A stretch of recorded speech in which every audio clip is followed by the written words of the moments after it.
So, hallo und willkommen zurück, ihr Äffchen. Weiter geht's mit Sherlock Holmes, Crimes and Punishments. Wir wollten uns mit Lady Brackenstall und Theresa unterhalten. Fangen wir mit Theresa an.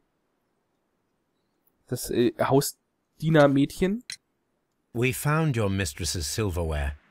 Oh, that's good news. You really are as clever as they say. Indeed. Indeed.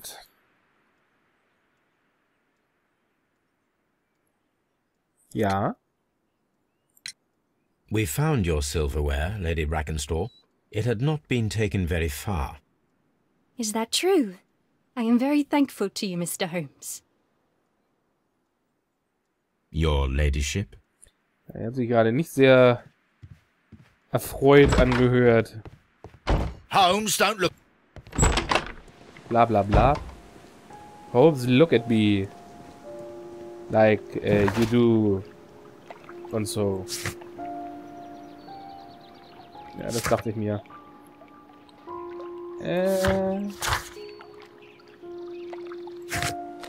Baker Street. Zurück zur Baker Street. Dort haben wir jetzt im Archiv etwas zu suchen. Ich hoffe, der begleitet uns jetzt immer. Ich finde das so niedlich. Haben wir noch irgendwas in den Herleitungen? Leiche? Kamingitter? Oh Mist. Oh Mist.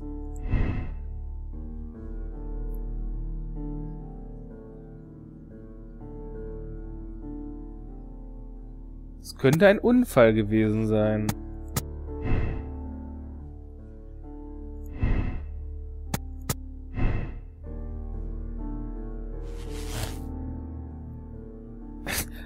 Dann geht das alles in Richtung häuslicher Unfall.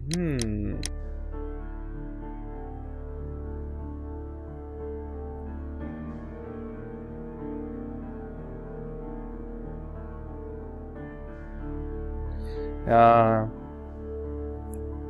Aber wir haben noch zu viele Sachen herauszufinden.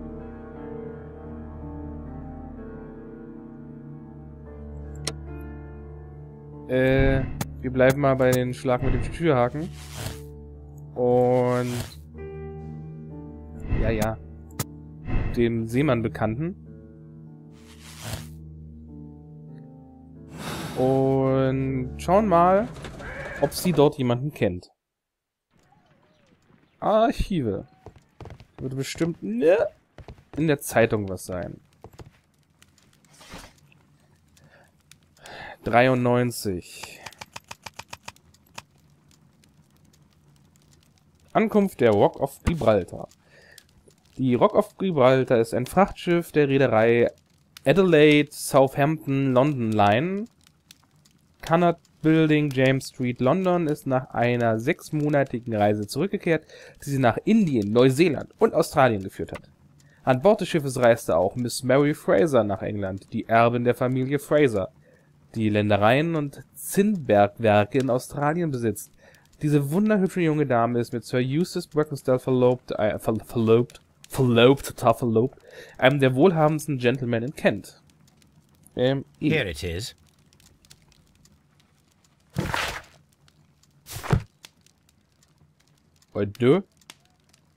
The shipping company, the Adelaide Southampton London Line, and its address. Interesting. It must be the place where they keep the records, including the one for the crew of the Rock of Gibraltar. I think that if you pretend you're from Scotland Yard, they'll give it to you without any problems. But I have another solution. I'll call in the specialist. I call in the specialist. Dann tun wir dies. Nicht du solltest am Fenster gucken. Oh Gott! Macht ihr eigentlich nichts anderes, als am Fenster zu stehen und uns zu beobachten? Wiggins! Es ist Zeit. Wiggins, could you come upstairs, please?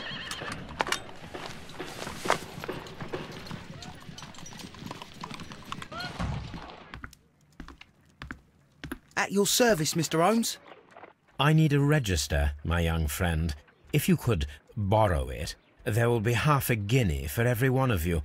I need the crew list of the Rock of Gibraltar in 1893, and their current employment. I'm straight on it, Mr. Holmes. Do you really think they'll find it, Holmes?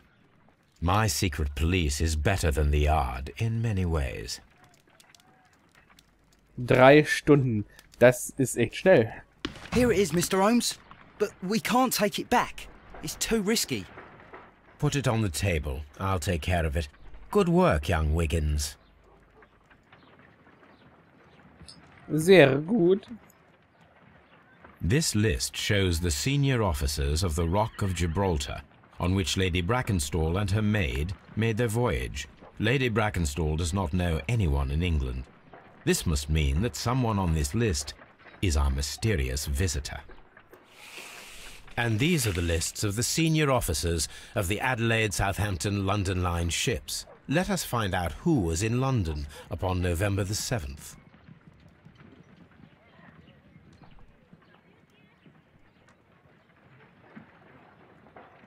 Die nicht. Abfahrt am Januar.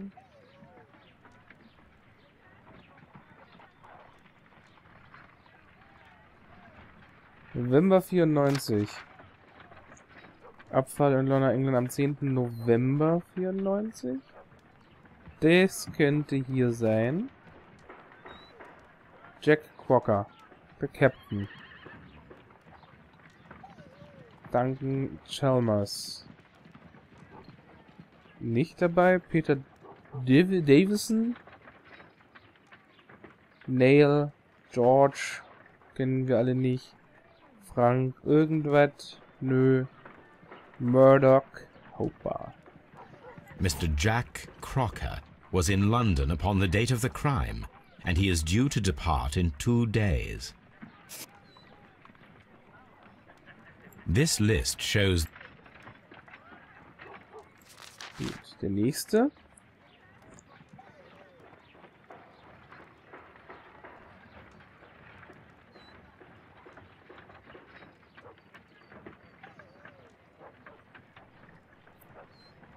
This officer is still at sea, therefore he cannot be involved.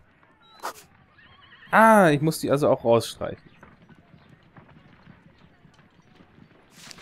Sehr gut. Sehr gut. This officer is still at sea, therefore he cannot be involved. Richtig. This officer is still... Gut. Charles V. Schill. Thomas Walker und William Part irgendwas.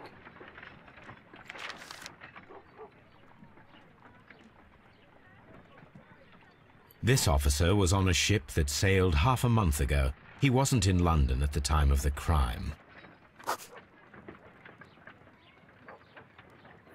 Jack, Thomas und William. This officer was on a ship that sailed half... Ja. Da brauchen wir noch Thomas Walker.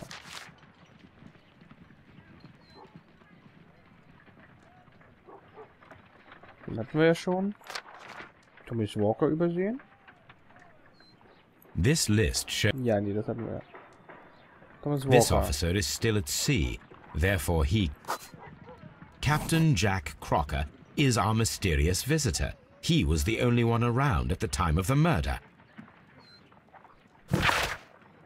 Ja, dann holen wir den doch mal ran.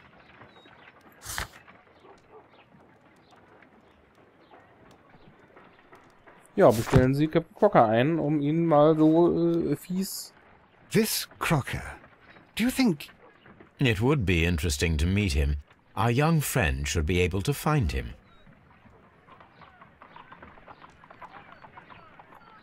Hier, Wiggins.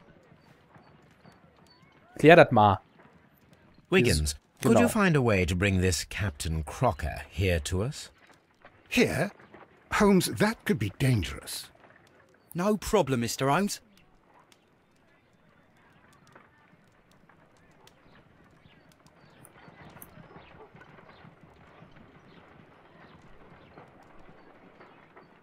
Mr. Holmes, I was informed that you were looking for me, and I'd like to know why. Yes, it is important that we talk. You will soon understand why. Als erstes schauen wir ihn uns mal genauer an.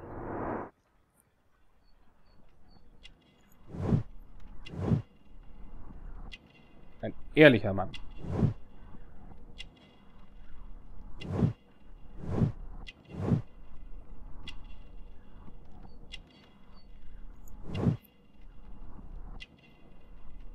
Kräftiger Körperbau, interessant.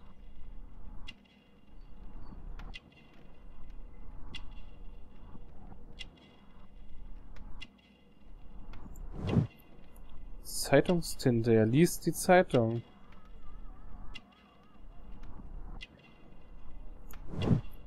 Saubere Stiefel, das ist interessant, alles andere ist dreckig.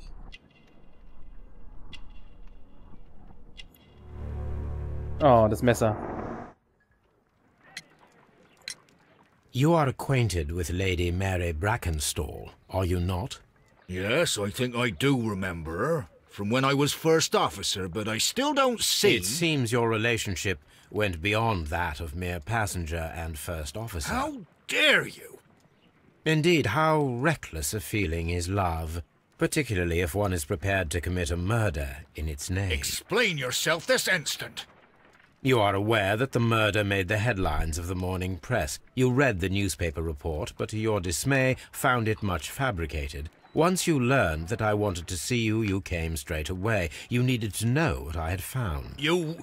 and what do you know? That evening, you were with Lady Brackenstall, despite the danger. I'm not afraid, Mr. Holmes. Besides, all of this is just guesswork. You would be right, if there was no evidence. What then? Wo fange ich nur an? Lady Brackenstall was tied to a chair on the night of the murder. And it was you who tied her up. You call that evidence? Ach, wo fangen wir denn an? Fangen wir an mit dem Seemannsknoten. Yes, as she was tied with a sailor's knot. Your handiwork. So, it's a sailor who's done it. That proves nothing, Mr. Holmes. I'm not the only sailor in London right now. Your theory is flawed anyway. On the night of the murder, I was aboard the Shark. I was supervising the repair of a porthole. At night? It was an emergency. There was a leak. You can ask the ship's carpenter. He can confirm. I'm sure that he can. Perfect. In that case, we have nothing more to talk about. Good evening, gentlemen. Holmes, what should we do now? Would you like to check his alibi? No. There is no doubt that these men will testify in his favor, and there will be no way to check. So, what then? So, we must work with what we have. We have all the puzzle pieces. Was? Now I understand why you dissected the bell rope. Bitte was?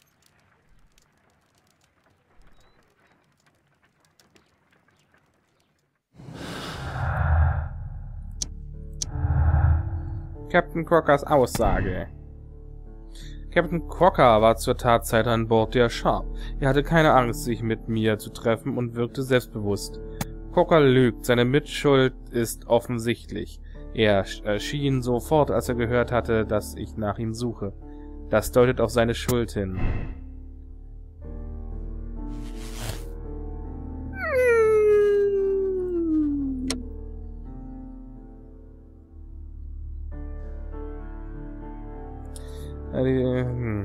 Sir Eustace wurde von der Person getötet, die zu Besuch war.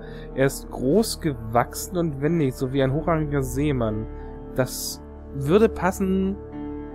Das würde auch mit den Räubern passen. Also er muss auf alle Fälle da gewesen sein.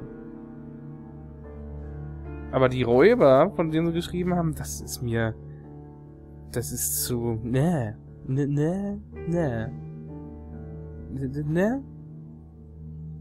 Das ist einfach nicht das Ding.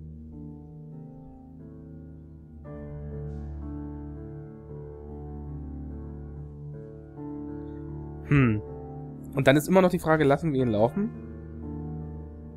Oder sie zur Rechenschaft stellen?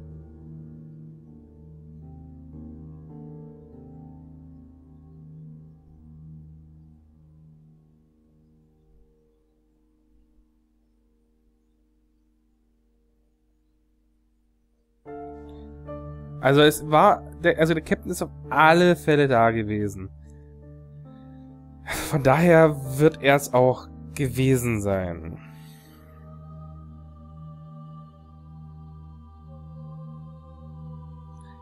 Die sind wohl wirklich miteinander verliebt. Jack Walker wollte lediglich eine Frau vor einem gewalttätigen und trunksüchtigen Mann beschützen. Der Fall wäre damit gelöst, aber sie werden die Details für sich behalten. Oder Jack Walker ist ein Mörder und sie werden ihn und seine Komplizin Lady Brackenstall zur Rechenschaft ziehen. Ja.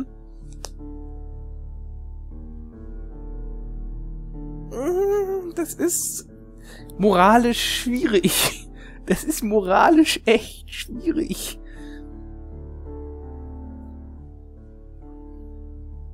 Ich würde ja fragen, was denkt ihr davon? Was sollen wir machen? Aber das ist ja jetzt auch Quatsch. Wenn das rauskommt, dann müsste ich ja ewig warten. Von daher muss ich jetzt eine Entscheidung treffen.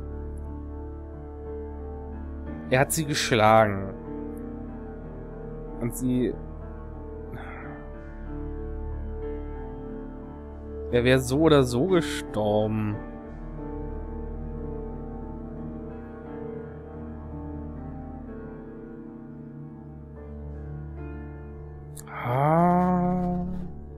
Gar nicht gut. Ich finde es... Wir machen Gnade für Quokka.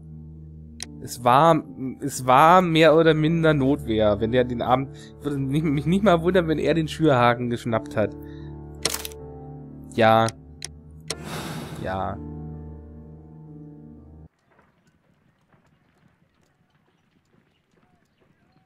Wiggins, could you ask Mr. Crocker to come here again, please?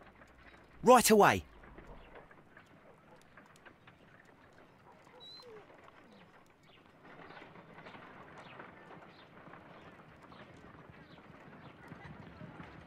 Why did you make me come here again, Mr. Holmes?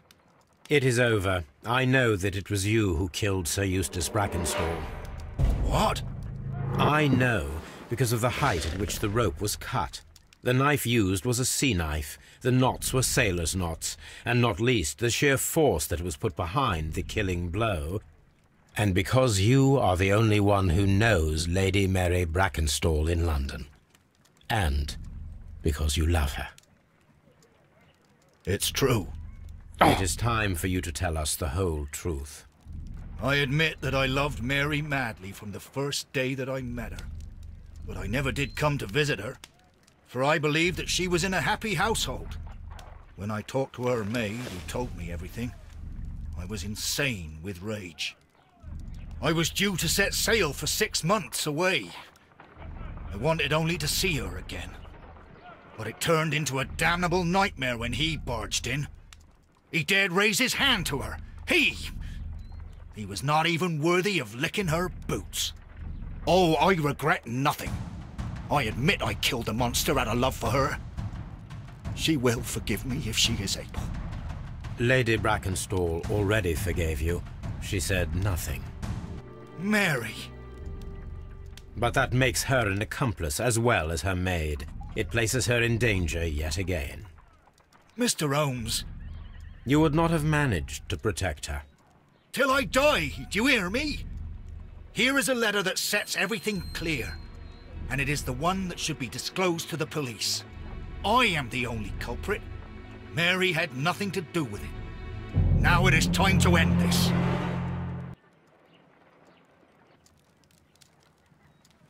Was meint ihr damit? Um Gottes Willen! Um Gottes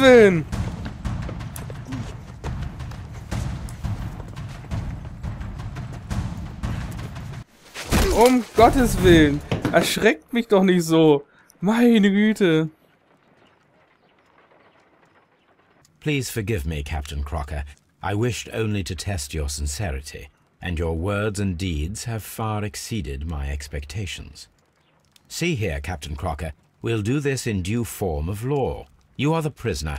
Watson, you are a British jury. Captain Crocker, the evidence shows that you acted without premeditation and used reasonable force to protect an innocent victim from her husband's brutality.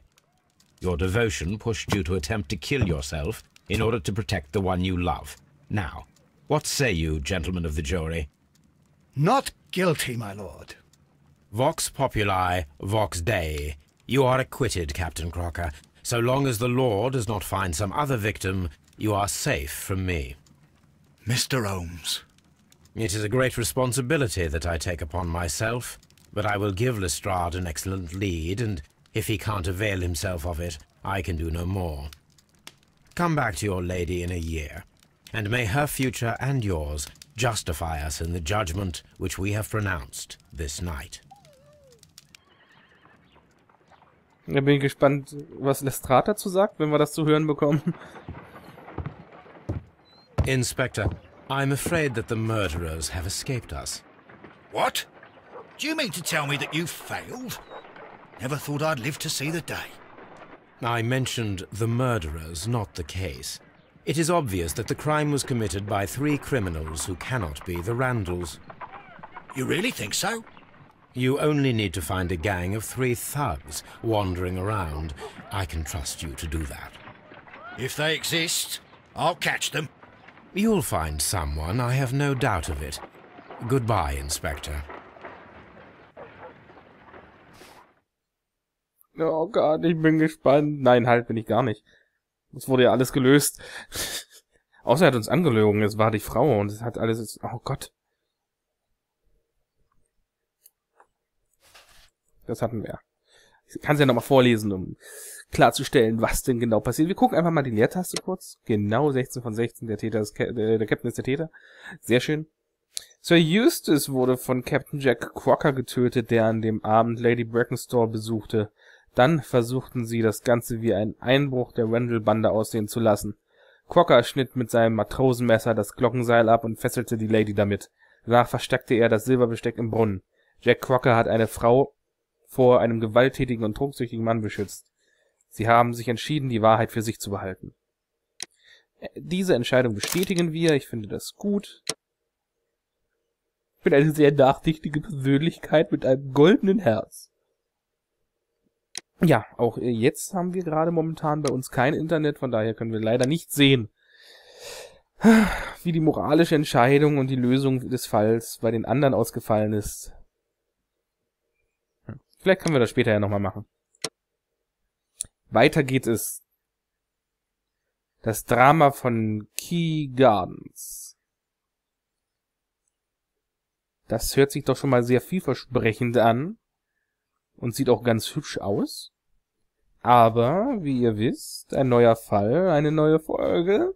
Wir sehen uns beim nächsten Mal. Bis dahin. Ciao.